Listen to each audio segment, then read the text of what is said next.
Welcome to the deep dive. We are jumping right into, well, one of the most stressful, maybe yet common social scenarios.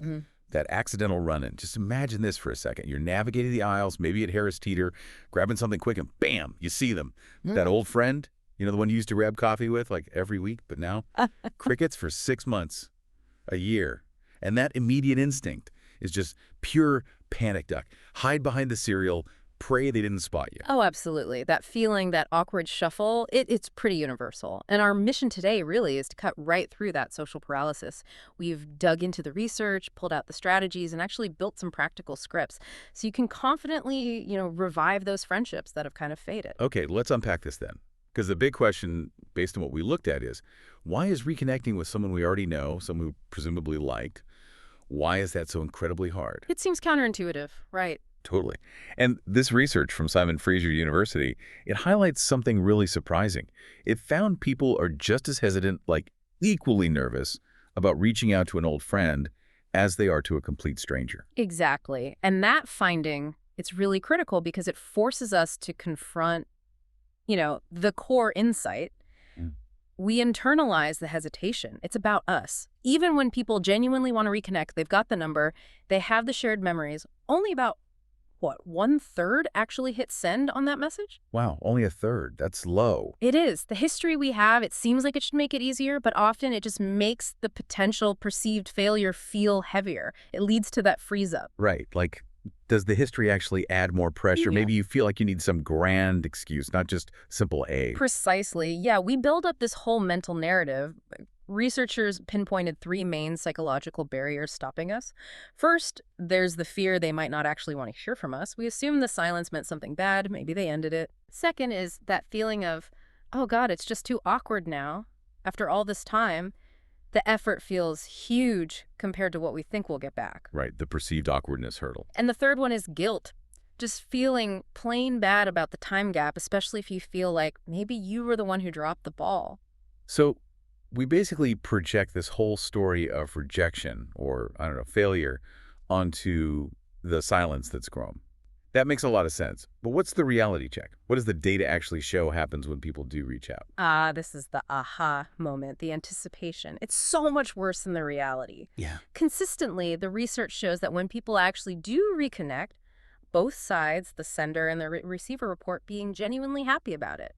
Like really pleased. Think about it yourself, right? The last time an old friend just popped up out of the blue, you probably didn't feel annoyed. You felt valued, seen. That's true. Yeah. Yeah, you feel kind of special that they thought of you. Exactly. The person getting the message almost always appreciates the gesture. Okay, well, that significantly lowers the stakes then, doesn't it? Yeah.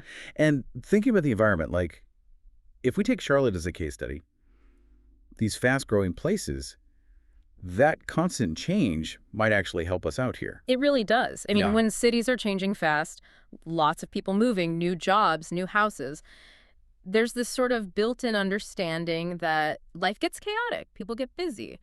And that environment gives you ready-made, low-stakes conversation starters that aren't super personal right off the bat. Like what? Oh, do you see they're finally building something on that empty lot? Or have you tried that new brewery downtown? Or even just, wow, spring is finally here. Feels like everyone's emerging. Stuff that isn't just, so, how's been? Exactly. It lets you bypass that generic, sometimes conversational dead end. Okay, so we've covered the why we freeze up. Let's get practical. Let's dive into the how, the actual messages you can send. We need those specific research-backed scripts tailored to how long it's actually been. Yeah, right.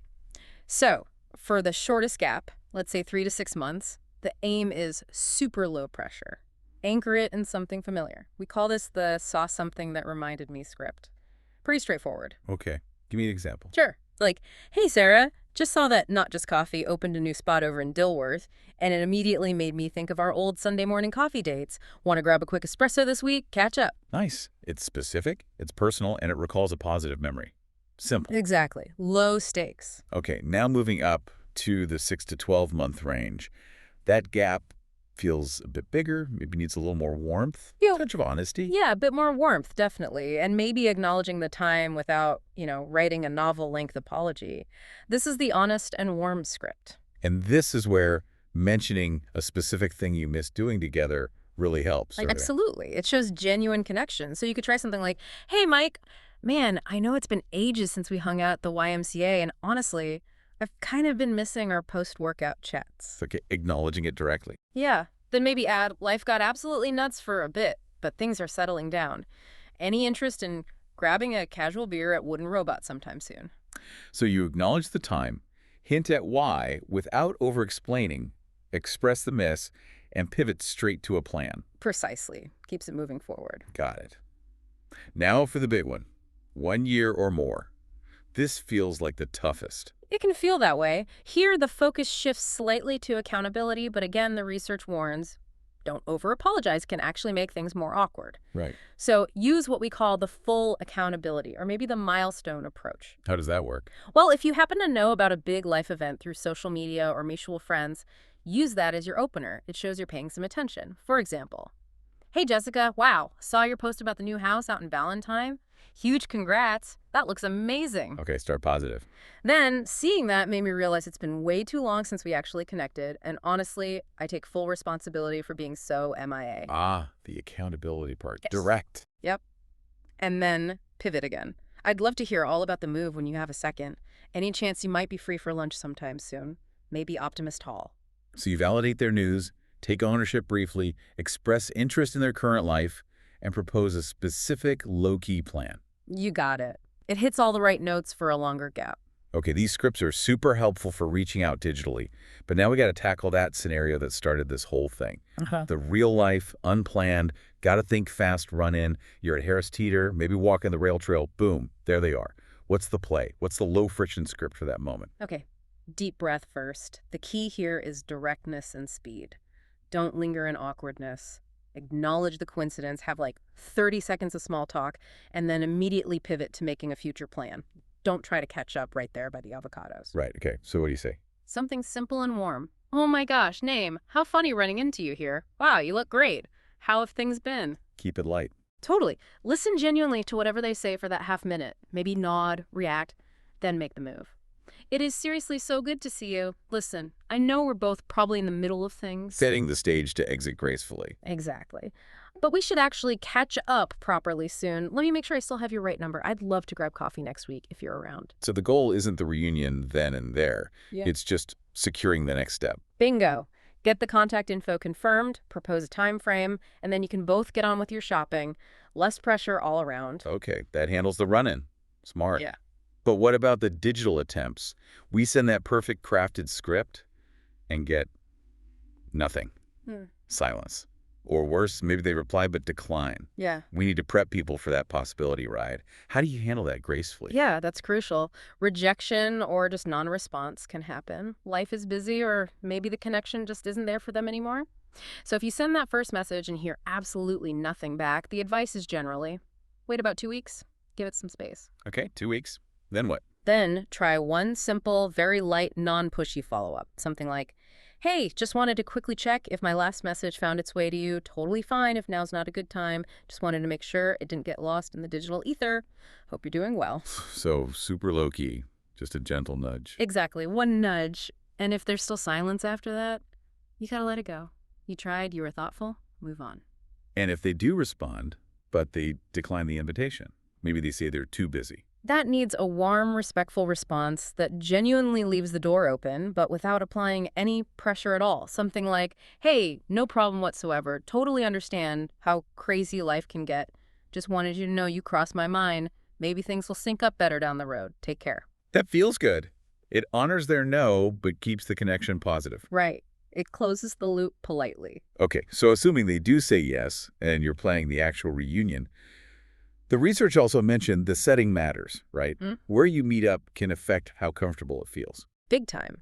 You want to pick low-pressure spots that help the conversation flow naturally. Interestingly, the research suggests spots that facilitate side-by-side conversation, rather than intense face-to-face across a tiny table, can actually feel less intimidating. Like walking. Exactly. Active catch-ups are great. Walking along Little Sugar Creek Greenway, or maybe the rail trail here in Charlotte. The movement and shared scenery can ease pressure. Makes sense. What about food or coffee? For casual food, those multi-vendor food halls like Optimist Hall or 7th Street Public Market work really well. Lots of choice, casual atmosphere, less focus on ordering the right thing. And for coffee, pick somewhere known for being relaxed, like maybe Central Coffee in Plaza Midwood. Just avoid places that are super loud or feel rushed. You want space to actually talk. Good tips. This brings us to maybe the biggest challenge. Sustainability. We've done the hard part. We've reconnected. Yay. But now, how do we stop this whole awkward fade out from just happening all over again in another year? We need a system, right? Proactive friendship maintenance? Yes. This is where we turn it from a one-off fix into an actual habit. Consistency needs to be deliberate. One really effective technique suggested is the Sunday Friend Review. Sounds a bit formal, but it's simple. Okay. Just commit, say, 10 minutes every Sunday, look through your contacts, find one person you haven't heard from in a little while, and send one quick, specific, low-key message. Saw this article, thought of you, or hope you have a great week. So it breaks the inertia before the gap gets huge and awkward again. Precisely. It keeps the thread alive.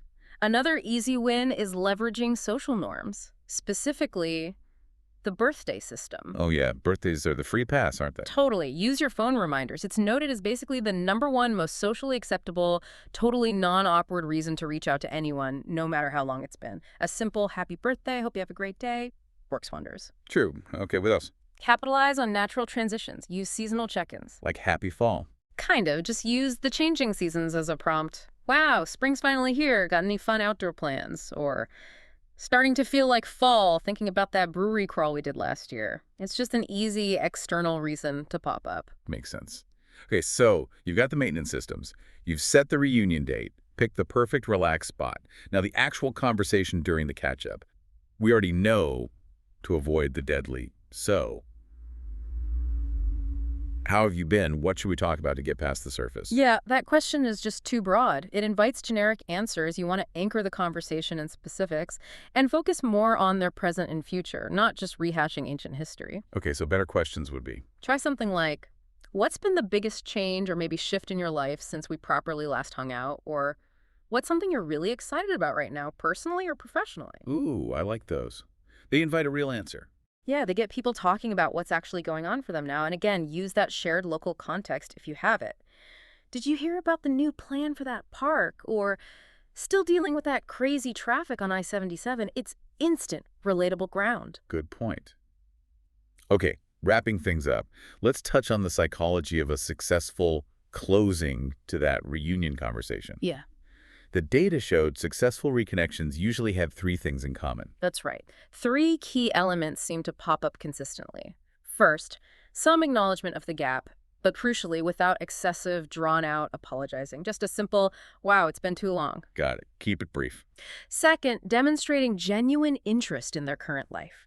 Asking those good questions we just talked about, showing you care about who they are now. Makes sense. And the third. And this one is maybe the most critical for avoiding the fade out again. Future orientation. Looking ahead. Exactly. Don't just end with a vague, great seeing you. Yeah. End with something that implies continuation. Like even just, this was fantastic. We absolutely shouldn't wait another year to do this. Let's try and grab that coffee again in, say, the next couple of months. So you set a loose time frame, plant the seed for the next time. It keeps the momentum going. Precisely. It signals the intention to maintain the connection. Okay. So pulling this all together, what's the big takeaway here? I think the core finding really is that while life moves fast and friendships naturally drift sometimes, people genuinely want to reconnect.